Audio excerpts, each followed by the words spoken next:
These are T connectors for gas. As you can see, this is what you need to connect one gas cylinder to 2 generators or a generator and a gas cooker. These are clips. You need these clips, very important. And these are the regulators, the gas regulators. We have the recommended original one for sale too, as you can see here.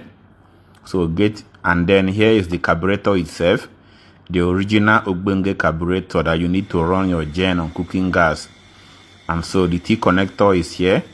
You're connecting the T connector to the generator, the gas cooker, and then the gas cylinder head, otherwise known as the regulator.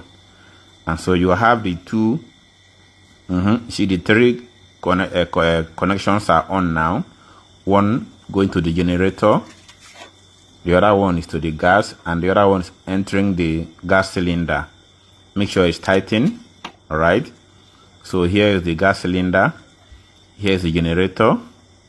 Yeah. Then the T connection, and then running through all the way to the gas cooker. Right. So it's set. We are going to demonstrate it to show you how it works. Okay. Look at the gas is on now, and then the generator is also on.